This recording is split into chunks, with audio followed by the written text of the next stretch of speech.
Olá, hoje iremos acompanhar o Evangelho segundo São Mateus, no capítulo 10, do versículo 24 ao 33. Naquele tempo, disse Jesus aos seus discípulos: O discípulo não está acima do mestre, nem o servo acima do seu senhor. Para o discípulo, basta ser como o seu mestre, e para o servo, ser como o seu senhor. Se ao dono da casa eles chamaram de Beelzebu, quanto mais aos seus familiares. Não tenhais medo deles, pois nada há de encoberto que não seja revelado, e nada há de escondido que não seja conhecido. O que vos digo na escuridão, dizei-o à luz do dia. O que escutais ao pé do ouvido, proclamai-o sobre os telhados. Não tenhais medo daqueles que matam o corpo, mas não podem matar a alma. Pelo contrário, temei aquele que pode destruir a alma e o corpo no inferno. Não se vendem 2 pardais por algumas moedas? No entanto, nenhum deles cai no chão sem o consentimento do vosso Pai. Quanto a vós, até os cabelos da cabeça estão todos contados. Não tenhais medo. Vós valeis mais do que muitos pardais.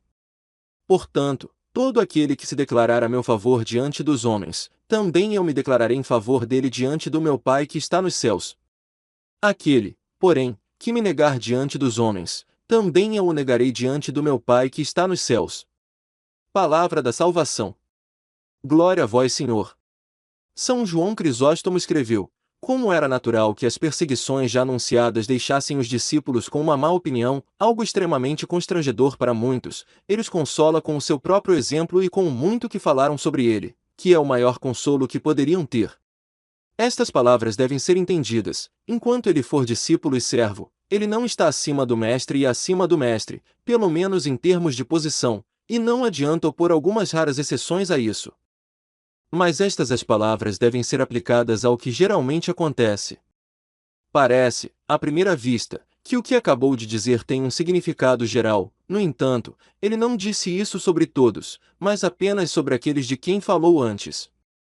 É como se ele dissesse: se você sofre insultos ao ouvir, tenha em mente que em breve você estará livre de qualquer suspeita, eles vão te chamar de videntes, mágicos e sedutores, mas esperem um pouco e verão como. Quando a própria realidade das coisas vos declara benfeitores e eles prestam atenção à verdade das coisas e não às fofocas dos homens, eles próprios vos proclamam salvadores de toda a raça humana.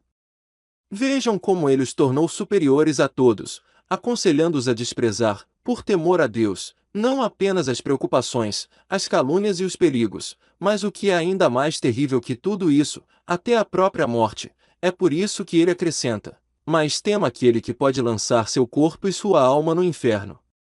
Depois de ter afastado deles o medo da morte, para que os apóstolos não acreditassem, se morressem, que Deus os havia abandonado, ele insiste novamente em seu sermão sobre a providência de Deus, dizendo: não se vendem 2 pássaros em um quarto e nenhum deles cair sem o consentimento do seu pai.